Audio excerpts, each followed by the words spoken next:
أعوذ بالله من الشيطان الرجيم এই আয়াতটি সম্পর্কে আলোচনা চলছিল। পবিত্র কোরআন তেলাওয়াতের আগে এই আয়াতটি পাঠ করে মরদুদ, আল্লাহর দুশমন, শয়তানের চক্রান্ত থেকে আল্লাহর আশ্রয় গ্রহণ করে এরপরে তেলাওয়াত শুরু করার নির্দেশনা আল্লাহ দিয়েছেন। সূরাতুল আরাফের ৯৮, ৯৯, সূরাতুল নাহলের ৯৮, ৯৯ এবং ১০০ নম্বর আয়াতে মহান আল্লাহ এই নির্দেশনাটি আমাদের দিয়েছেন। কারণ কোরআন হলো শাহী গ্রন্থ, বাদশার কালাম, আসমান জমিনের মালিকের গ্রন্থ, তার বাণী। এটাকে সহি শুদ্ধভাবে পাঠ করতে হবে, বুঝতে হবে, আমল করতে হবে, এর বিধিবিধান আল্লাহর জমিনে বাস্তবায়ন করতে হবে, এর দাওয়াত গোটা বিশ্বে ছড়িয়ে দিতে হবে। কোরআনে কারীম আমাদের গোটা জীবনটাকে শামিল করে, গোটা জীবনটাকে বেষ্টন করে আছে আল্লাহর কালাম। গোটা জিন্দেগিতে কোরআনটাকে বাস্তবায়ন করতে গেলে আল্লাহর রহমত ছাড়া, আল্লাহর তৌফিক ছাড়া সম্ভব। শয়তান আপ্রাণ চেষ্টা করবে বান্দা যেন কোরআন পাঠ করতে না পারে, কোরআনের কাছেও যেন না যায়, গেলে শুধু চুমাচা দিবে, যেন পড়তে না পারে, পড়তে পারলে বুঝতে যেন না পারে, বুঝতে পারলে আমল যেন করতে না পারে, আমল ব্যক্তিগতভাবে করলেও বাস্তবায়ন করে রাষ্ট্রীয় পর্যায়ে, আন্তর্জাতিক পর্যায়ে প্রত্যেকটা ক্ষেত্রে যেন বাস্তবায়ন না করতে পারে। অথবা সবকিছু করলো কিন্তু আল্লাহর জন্য যেন না করতে পারে। কারণ সব কিছু করে যদি আল্লাহর জন্য না হয়, এই আমলের কোন মূল্য, কোন না কোন এক পর্যায়ে ত্রুটি রেখে বান্দাকে জাহান্নামের পথে নিয়ে যাওয়ার জন্য সদা সর্বদা এই শয়তান চেষ্টায় রত রয়েছে। তার ঘুম নাই, ঘুমের প্রয়োজন নাই, অলসতা নাই, খাওয়া নাই, নাওয়া নাই, সে ২৪ ঘন্টায় কাজেই নিয়ত। এই জন্য তার চক্রান্ত থেকে বাঁচার জন্য কোরআন তেলাওয়াতের শুরুতে বিশেষভাবে নির্দেশনা দেওয়া হলেও সর্বদা সর্বক্ষেত্রেই আসলে তার চক্রান্ত থেকে আমাদের বাঁচার জন্য আল্লাহর আশ্রয় গ্রহণ করা উচিত। করবো ইনশাআল্লাহ। এই শয়তান আমার আপনার দুশমন, আল্লাহর দুশমন। শয়তানের ইতিহাস কবে থেকে তার দুশমনী শুরু হলো, কোন সূত্র থেকে, কেন তার দুশমনীটা চির দুশমনীতে রূপান্তরিত হলো? একটা হলো আপনার সাথে দুশমনী সাময়িক সময়ের জন্য, একসাথে চাকরি করছে, পাশাপাশি দোকান, এক দোকানদার আরেক দোকানদারের সাথে কি থাকে, শত্রুতা থাকে। প্রতিবেশী একজনের আরেকজনের সাথে শত্রুতা থাকে, এ বাড়ি বেঁচে চলে গেছে, আর শত্রুতা নেই, কেউ না। কিন্তু ওর সাথে আমাদের শত্রুতাটা আর জন্ম, এবং কিয়ামত পর্যন্তের জন্য আমার সাথে, আমার পূর্বপুরুষদের সাথেও ছিল, আমার অধস্তন পরবর্তী প্রজন্ম যারা আসবে তাদের সাথেও কিয়ামত পর্যন্ত শত্রুতা থাকবে। মানে সীমাহীন শত্রুতা। কেমন শত্রুতা? সীমাহীন শত্রুতা। আবার আজও তাকে দেখা যায় না, ধরা ছোঁয়ার বাহিরে সে কোনো কাজ, অন্যায় কাজ করিয়ে ফেললে আপনি তাকে শাস্তি দিবেন, ধরবেন, আবার শিক্ষা দিবেন, এরকম কোন উপায় আছে? কিচ্ছু, কোনো উপায় নাই। এই জন্য এই শত্রুর ব্যাপারে আল্লাহ তাআলা পবিত্র কোরআনে প্রায় 70 জায়গায় নাম নিয়ে আলোচনা করেছে। কয় জায়গায়? প্রায় 70 জায়গায়। শুধু শয়তান শব্দটা 70 জায়গায় আছে। ইবলিস আছে, শব্দটা কি আছে? ইবলিস আছে আরো জায়গায়। 70-এর অধিক জায়গায় শয়তানকে নিয়ে আরো বিভিন্ন তার নাম, বিভিন্ন নাম আছে, যেমন গরুর। গরুর মানে প্রতারক, ধোঁকাবাজ। তোমাদেরকে যেন প্রতারণার ফাঁদে ফেলতে না পারে। এই প্রতারককে জোরে বলেন, মহা প্রতারক শয়তান। এইভাবে ইশারা ইঙ্গিতে আমার মনে হয় শতাধিক জায়গায় তার সম্পর্কে কি রয়েছে, আলোচনা রয়েছে। কত দয়াময় আল্লাহ! এক দুইবার বলেই তো ছেড়ে দিতে পারতেন। বার বার বার বার বিভিন্ন প্রসঙ্গে আল্লাহ তাআলা তার বান্দাদেরকে যেই দুশ্মন জাহান্নামে নিয়ে যাবে সেই দুশ্মনের পরিচয় দিচ্ছেন, সতর্ক করছেন দুশ্মন সম্পর্কে, তার বিভিন্ন ফাঁদ থেকে বাঁচার উপায়গুলো আল্লাহ বলে দিচ্ছেন। আল্লাহর আশ্রয়ে নিব ইনশাআল্লাহ, তার প্রতারণার সাথে পা দিব না ইনশাআল্লাহ। কবে থেকে তার প্রতারণা, কবে থেকে তার দুশ্মনী, সেই সম্পর্কে আলোচনা চলছিল। এই পৃথিবী সৃষ্টির শুরু লগ্ন থেকেই, মানুষ যখন সৃষ্টি করা হলো, মানুষের আগে শয়তানের সৃষ্টি। হযরত আদমের পূর্বে কার সৃষ্টি? শয়তানের। আল্লাহ রাব্বুল আলামিন খলিফা বানানোর বিষয়টি, হযরত আদম আলাইহিস সালাতু ওয়াস সালামের সৃষ্টির বিষয়টি ফেরেশতাদের সামনে উল্লেখ করলেন, সিদ্ধান্ত জানালেন। ফেরেশতারা বললেন, আতাজালু ফিহা মান ইউফসিদু ফিহা ওয়া ইয়াসফিকু দিমা। কেন বানাবেন আল্লাহ? এরা খুন খারাপি করবে, মারামারি, হানাহানি, ফিতনা, ফাসাদ সৃষ্টি করবে, জমিনে বিশৃঙ্খলা করবে। কেন? কি দরকার? আমরা আছি না, আমরা রুকু করছি, সিজদা করছি, ইবাদত। ওয়া নাহনু নুসাব্বিহু বিহামদিকা ওয়া নুকদ্দিসু লাক। আমরা তো ইবাদত করছি, পবিত্রতা বর্ণনা করছি। আমি গত সপ্তাহে বলেছিলাম, ফেরেশতারা একজন তো সিজদায় আছে, সে কিয়ামত পর্যন্ত সিজদা রত অবস্থায় থাকবে, কোনদিন মাথা উঠাবে না। কোটি কোটি অগণিত ফেরেশতা, তাদের মৃত্যু নাই, তাদের যৌবন নাই, তাদের বার্ধক্য নাই। যেভাবে আল্লাহ বানিয়েছেন সেইভাবে যে ইবাদত শুরু করেছে, আজীবন ইবাদতে থাকবে না। তারা মনে করেছে আল্লাহ মনে হয় ইবাদতের জন্য বানাবে। এই জন্য তারা এই প্রশ্ন উত্থাপন করলেন জানার জন্য। আল্লাহ সিদ্ধান্ত জানালেন, তারা তাজ্জব প্রকাশ করলো যে আল্লাহ আশ্চর্য, ইতিপূর্বে জিন তৈরি করেছেন, তারা জমিনে বিশৃঙ্খলা করেছে, আমরা পিটিয়ে ওদেরকে উৎখাত করেছি, এখন আবার মানুষ তৈরি করবেন। আল্লাহ রাব্বুল আলামিন বললেন, ইন্নী আ'লামু মা লা তা'লামুন। নিশ্চয়ই আমি জানি যা তোমরা জানো না। সবচেয়ে বেশি জানেন কে? আমরা যত জ্ঞানী হই, যত গুণী হই, যত মেধাবী হই, আমাদের ব্রেনের জ্ঞান বুদ্ধি কম না বেশি? সারা পৃথিবীর সমস্ত মানুষের জ্ঞান বিজ্ঞান একসাথে করলে আর স্রষ্টার জ্ঞানের একটা ফোঁটা আলাদা রাখলে ওই ফোঁটার বরাবর হবে? আল্লাহ,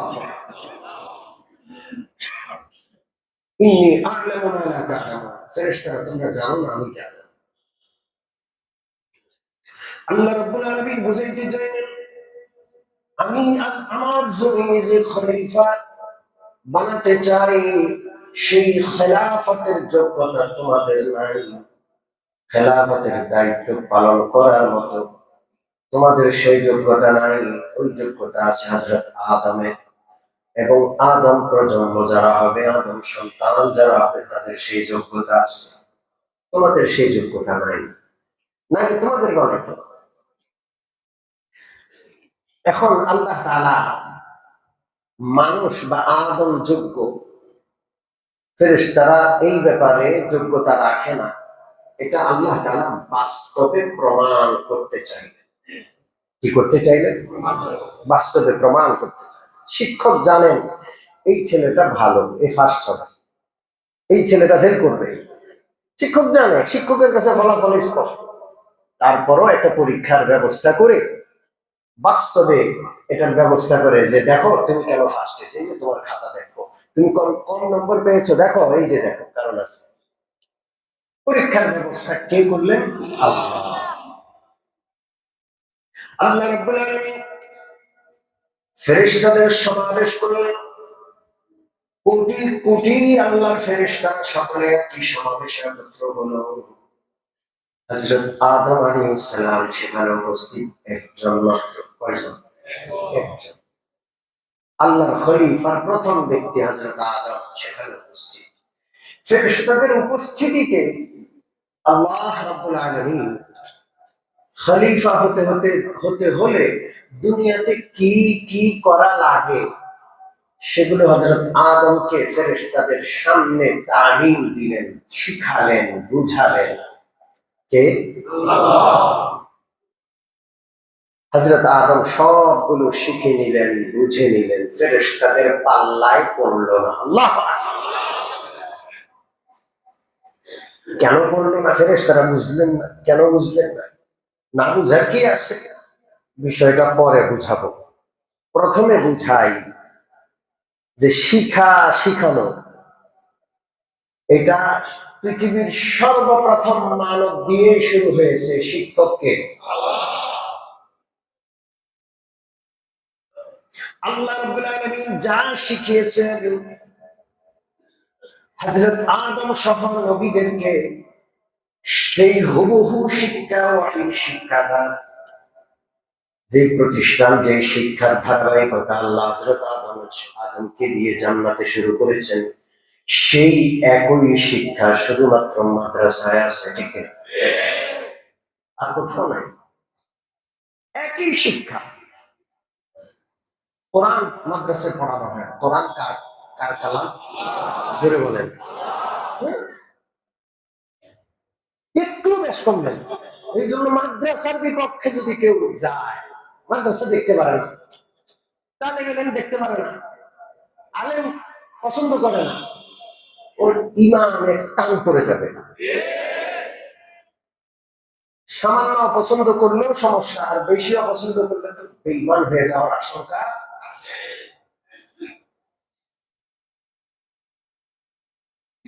আজ গোটা বিশ্বে চক্রান্ত চলছে জাতিকে আলেমদের কাছ থেকে দূরে সরানোর জন্য।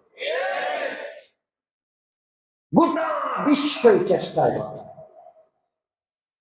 উম্মত যদি নবীর সাথে সম্পৃক্ত হয়, সম্পৃক্ত থাকে, উম্মতকে কেউ গোমরাহ করতে পারবে না। নবীর অনুপস্থিতিতে উম্মত যদি আলেমদের সাথে থাকে, উম্মতকে কেউ পথহারা করতে পারবে না।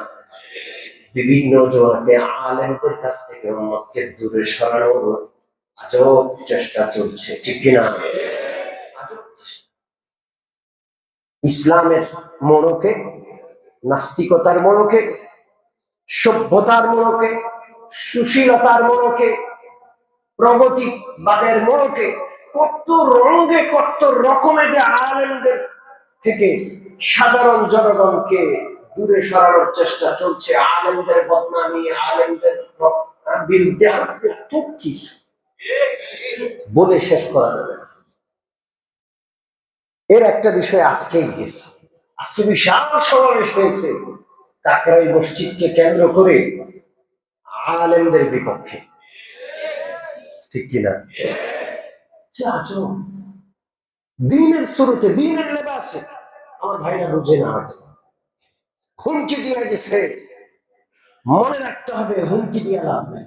আলেম যদি একদিকে হয় আর আওয়াম যদি আরেকদিকে কুটি কুটি হয়, ওগুলোর কোনো দাম নেই। এক সিংহ আর বাঘের সামনে কুটি কুটি ছাগলের কোনো দাম নাই। এক বিড়ালের সামনে কুটি কুটি ইঁদুরের কোনো মূল্য নেই। পরিষ্কার করা। একজন নবীর সামনে সারা বিশ্বের মানুষের কোনো যেমন দাম নাই, আলেমদের সামনে সাধারণ জনগণের পাগড়ি, টুপি, দাড়ি, হাতে লাঠি, তসবিহ, ডানে চলি বামে না চলি, এই সমস্ত স্লোগান, এগুলো হলো মুস্তাহাব স্লোগান। লুঙ্গি খুলে পাগড়ি বাঁধলে যে অবস্থা, আলেমদের বিপক্ষে গিয়ে তসবিহ টিপলে একই অবস্থা।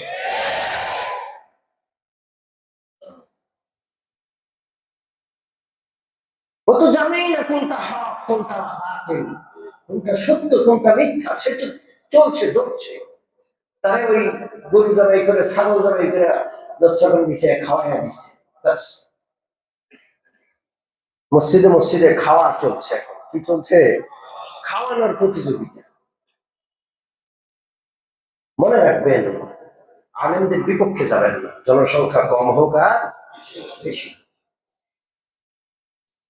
কখনো আলেমদের বিপক্ষে যাবেন। এটা হলো দ্বীনই শুরুতে, লেবাস দ্বীনই। কি কথা, একেবারে মুস্তাহাবও ছাড়ে না। কথা কি বুঝছেন? জোয়ান মানুষ তাও হাতে লাঠি লইয়া হাঁটে। ওরে বাবা, ভাই আমার হাতে লাঠি আছে? বলেন। আমার চেয়ে কম বয়সী, কিন্তু হাতে কি আছে? লাঠির সুন্নতটাও সে ছাড়ে না। এত সুন্নত পালন করে, সন্তানকে দুধ পান করায় তো মা নাকি স্তনের নিচে দস্তরখান দিছে। কিসের নিচে? মায়ের দুধের নিচে কি বিছায় দেয়? দুধ খাওয়াইতেছে, খানা সুন্নত দস্তরখান। কি পরিমাণ সুন্নত পালন করে, ওয়াল্লাহি সত্য কথা বলছি আমি। এরা এত পালন করে, আল্লাহ রসুলের সাহাবী হযরত আলীর যুগে একদল লোক বাইরে ছিল, যারা হযরত আলীকে কাফের ফতোয়া দিছে। কি ফতোয়া দিছে? হযরত আলীকে তাদের পছন্দ হয় না। হযরত আলী ঠিক মতো ইসলাম মানতে পারে না, ওরা যতটা মানে। আল্লাহ রসুল তখন বলে দিয়েছিলেন, আলী, তোমার ব্যাপারে দুইটা দল পরীক্ষায় পতিত হবে। একটা দল তোমাকে নিয়ে বাড়াবাড়ি করবে, তারাও জাহান্নামী। আরেকটা দল তোমাকে নিয়ে ঘৃণা ছড়াবে, ছাড়াছাড়ি করবে, তারাও জাহান্নামী। ঠিকই দুটা দল হয়েছিল, একটা রাফেজি বা শিয়া হযরত আলীকে নবী বানায় ফেলছে, হযরত আলীকে আল্লাহর আসনে বসায় দিয়েছে। এটা হলো বাড়াবাড়ি। আরেক দল খারিজি, এরা এত সুন্দর করে, রাসূলুল্লাহ বলে গেছেন, এত সুন্দর নামাজ পড়বে, তোমরা দেখে তোমাদের আমল তুচ্ছ মনে করবে, যে এত সুন্দর নামাজ। হযরত আলীকে কাফের বলতো, খারিজি। হযরত আলী এদের সাথে যুদ্ধ করেছেন, এদেরকে আমভাবে পতন করে শেষ করে দিয়েছে। সম্মানিত উপস্থিতি, আমরা আমাদের ভাইদের ব্যাপারে হিতাকাঙ্ক্ষী। আলেমদেরকে বাদ দিয়ে আপনারা কোনো দ্বীনের কাজ করতে যায় না, এটা দ্বীন থাকবে না, দ্বীন হয়ে যাবে। ডাক্তারদেরকে বাদ দিয়ে হসপিটাল আর চিকিৎসালয় বানায়েন না, ওটা চিকিৎসার জায়গা হবে না, ওটা মরণের ফাঁদ হয়ে যাবে। ইঞ্জিনিয়ারকে বাদ দিয়ে বিশাল বিল্ডিং তৈরি করবেন, 100 তলা 200 তলার স্বপ্ন দেখবেন, ওটা বিল্ডিং হবে না, ওটা মরণ ফাঁদ হবে, ওটা ধসে পড়বে এবং হাজার হাজার লক্ষ লক্ষ মানুষের জাহান্নামে যাওয়ার কারণ হবে।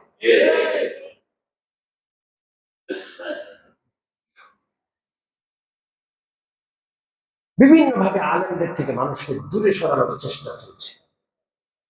আপনারা জানেন, আমার গ্রেপ্তার, আমার নামে মামলা। আমরা যখন জেলে, তখন প্রত্যেকদিন পত্রিকা যাইতাম, বিকাল বেলা পত্রিকা হাতে পাইতাম। পত্রিকায় দেখি আমার নাম, আমাদের লিস্ট, আলেমদের নামে লিস্ট, এদের অ্যাকাউন্ট জব্দ করা হবে, এরা কোত্থেকে আয় করে, কোথায় ব্যয় করে, এত টাকা কোথায় পায়। তখন গোটা মিডিয়া জগৎ আলেমদের ব্যাপারে সরব, মাদ্রাসাগুলোর হিসাব হবে, কারা মাদ্রাসা চালায়, এদের ফান্ড কোত্থেকে আসে। আলেমদের থেকে জনতাকে দূরে সরানোর চেষ্টা করা হয়েছে। এই যে এখন ক্ষমতার পট পরিবর্তন হলো, দুদকে গিয়ে দেখেন যারা দুর্নীতি করেছে, কোন আলেমের নাম পাবেন না। আছে কোন আলেমের নাম?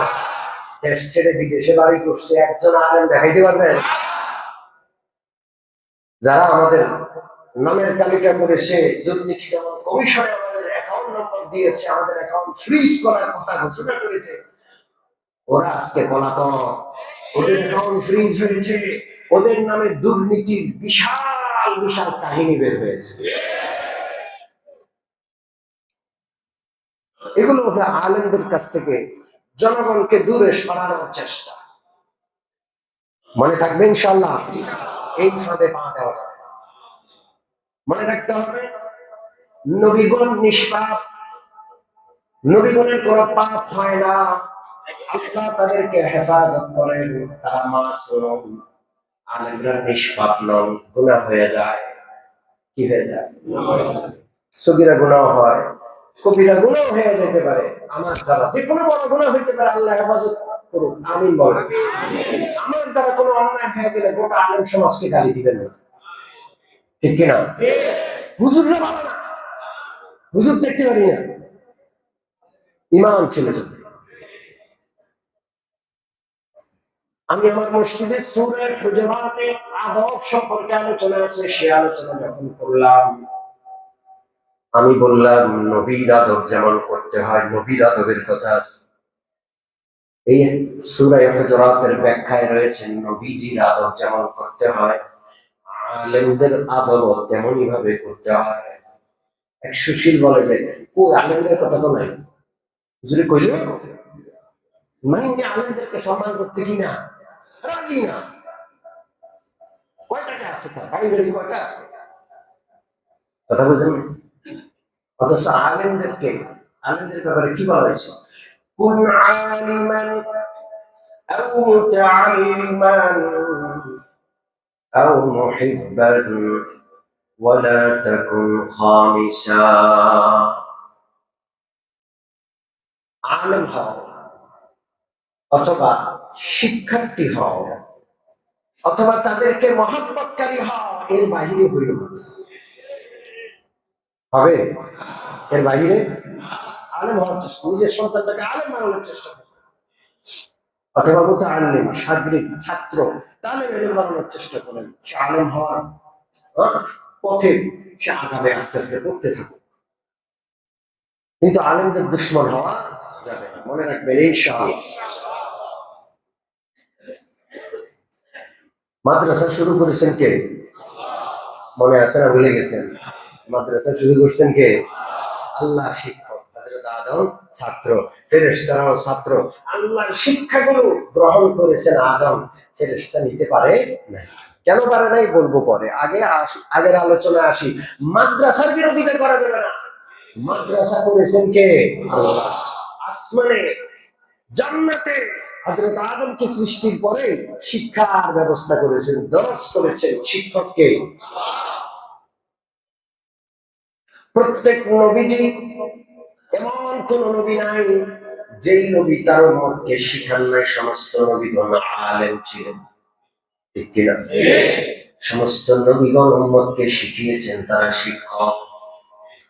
নবীগণ কোন পড়া শিখিয়েছেন? আসমানি পড়া। ধরে বলেন কোন পড়া? নবীগণের শিক্ষক আল্লাহ। আসমানি ওয়াহী নবীদের উপরে এসেছে, নবীরা সেই ওয়াহী উম্মতীদেরকে শিখিয়েছেন। সেই ওয়াহী হুবহু আলেমদের কাছে আসে না নাই? কোরআন আছে না নাই? রাসূলের হাদিস আছে না নাই? মাদ্রাসায় সেটাই তো পড়ানো হয়। আপনি কোন বুঝে দুশ্মনী করবেন বলেন? কোন পথে, কোন যুক্তিতে? বিশ্বনবী রাহমাতুল লিল আলামিন যখন থেকে ওহী নাযিল হলো, মক্কায় মাদ্রাসা করে ফেললেন। প্রথমে গোপন মাদ্রাসা, নাম হলো দারুল আরকাম। হযরত আবু বকর শিক্ষক, হযরত আবু বকর ছাত্র, ওমর ছাত্র। দারুল আরকাম নামক মাদ্রাসায় গিয়ে ওমর মুসলমান হয়। যে কালমা পড়তো সে দারুল আরকামে যেত, গিয়া নিজের কাজ কাম সেরে সময় মতো রাসূলুল্লাহ সেখানে শিখাইতেন। রাসূলুল্লাহ ছাত্র আবু বকর ওমররা রাসূলুল্লাহ থেকে শিখে একজন আরেকজনকে শিখাইতেন। নাম কি মাদ্রাসা? জোরে বলেন। দারুল আরকাম মাদ্রাসা। রাসূলুল্লাহ শিক্ষক। সে মাদ্রাসাটা ছিল সাফা পাহাড় সংলগ্ন। কোন পাহাড় সংলগ্ন? এই জন্য মাদ্রাসার বিরোধিতা করা যাবে না। বিশ্বনবী রাহমাতুল্লিল আলামিন মক্কা থেকে হিজরত করে মদিনায় চলে গেলেন। বিশ্বনবীর সাথে মাদ্রাসা চলে গেল, সেখান নামটা পরিবর্তন হলো। সেখানে গিয়ে মাদ্রাসার নাম হলো সুফা মাদ্রাসা। সেখানে কারো বাসায় নয়, সেই মাদ্রাসাটা হয়েছে খোদ মসজিদে নববীর ভিতরে। আল্লাহ, অনেকে আছে কোন মসজিদের ভিতরে মাদ্রাসা আছে কিনা? মসজিদের ভিতরে গোলাপাইন থাকে মাদ্রাসা। আরে মসজিদ শুধু নামাজের জায়গা নয়, মসজিদ কোরআনের প্রতিষ্ঠান, ঠিক কিনা? আজকে শুধু মসজিদকে নামাজের জায়গা বানাইছে, এই জন্য উম্মত কোরআন থেকে দূরে সরে গেছে। মসজিদে কোরআনের শিক্ষার ব্যবস্থা নাই। উম্মত মসজিদে আসে যে নামাজটাই পড়ে, তো নামাজও তো কবুল হয় না, তার আশ্চর্য না হয়। 40 বছর যাবত নামাজ পড়ে, 70 বছর নামাজ পড়ে দাড়ি পাকাইলো, নামাজের মাসাইল জানে না, ফরজ জানে না, তাহারত পবিত্রতা জানে না। কথা ঠিক না বেটি? মসজিদ শুধু নামাজের জায়গা নয়, নামাজ সংক্রান্ত যত বিষয় আছে প্রত্যেকটা বিষয় পড়া, পড়ানো, শিখা, শিখানো সবকিছু মসজিদ থেকে হবে।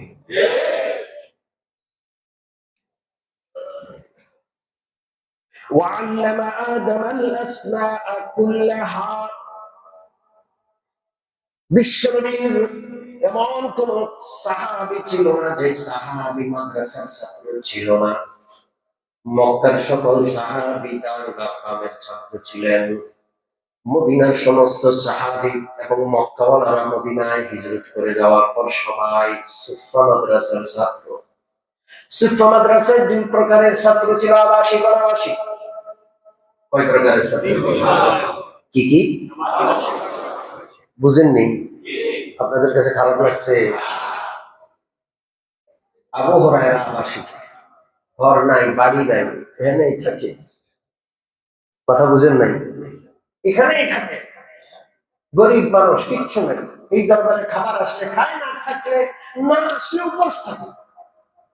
এমন বহু কুলাঙ্গার আছে মাদ্রাসার ছাত্রদেরকে খোটা দেয়, জাকাত খাইয়া বড় হয়েছে। গত সপ্তাহে একটা ফোন রেকর্ড, কল রেকর্ড ফাঁস হয়েছে। মুফতি শফিক কাসিমকে এক এতাতি ভাই ফোন করে অকথ্য ভাষায় গালমন্দ করছে। এর মধ্যে একটা গাড়ি ছিল, জাকাত খাইয়া বড় পড়াশোনা করছিস, তোরা কি বলবি? জাকাত গরিব মানুষের জন্য হালাল না হারাম? আপনি জাকাতের মতো ইবাদত যিনি পালন করলেন, দিলেন, তিনিও সওয়াব পাইলেন। যিনি উপযুক্ত গ্রহণ করলেন, ফরজ ইবাদত পালন হলো তার গ্রহণ করার দ্বারা। জাকাত যদি কেউ গ্রহণ না করে, জাকাত দাতারা মুসিবতে পড়ে যাবে। গ্রহণকারীও সওয়াবের ভাগী হইল, আর আপনি গালি দিলেন জাকাত খাইয়ে বড় হয়েছে। আরে এই কওমি মাদ্রাসার তলাবা আলেমরা যাকাত ফরজ ইবাদত পালন উম্মতের উপর বিশাল ihsan। অন্যদেরকে যাকাত দিলে তো যাকাতের টাকা হলে বিড়ি ধরায় বিড়ি খায়, আর ওরা খায় আল্লাহর দেওয়া আসমানি ইলম পাঠ করে, পড়ে এবং গোটা বিশ্বকে জান্নাতের পথে পরিচালনা করার জন্য এক একজন যোগ্য আলেম হচ্ছে।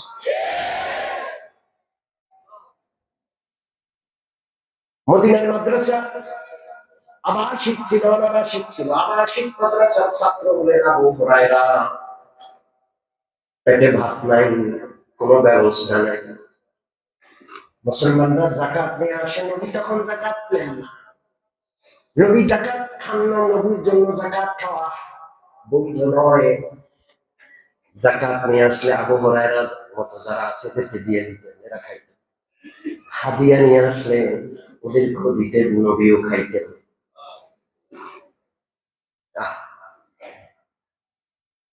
আল্লাহ আল্লাহ তৌফিক দিলে আগামী তাফসীরে এই বিষয়গুলো বিস্তারিত আলোচনা করব। রাসূলুল্লাহ মাদ্রাসায় যাকাত নিয়ে আসতেন। সাহাবীরা যারা যাকাতের দেওয়ার উপযুক্ত, যাদের উপর যাকাত ফরজ, তারা মাদ্রাসায় দিতেন। নবীজি কিভাবে কি করতেন, নবীজির নবুয়তের সত্যতা প্রমাণ করার জন্য যাকাত নিয়ে আসছে। এরপরে সাদাকা নিয়ে আসছে, সাধারণ দান নিয়ে আসছে। এবং হযরত আবু হুরায়রা সহ যারা যারা রাসূলুল্লাহ সুফা মাদ্রাসার আবাসিক ছাত্র ছিলেন, 70 জন, প্রায় 70-80 জন প্রায় আবাসিক ছাত্র ছিলেন। তাদের খাবারের ব্যবস্থা কিভাবে হতো, তারা কিভাবে পড়াশোনা করতেন, এই ব্যাপারগুলো আমরা আলোচনা করবো ইনশাআল্লাহ। আল্লাহ তাআলা মাদ্রাসার সাথী হওয়ার, সঙ্গী হওয়ার, আলেমদের পাশে থাকার তৌফিক আমাদের দান করুন। আলেম নবীর ওয়ারিসদের দুশমন হওয়া থেকে, শত্রুতা অন্তরে পোষণ করা থেকে আল্লাহ আমাদের হেফাজত করুন।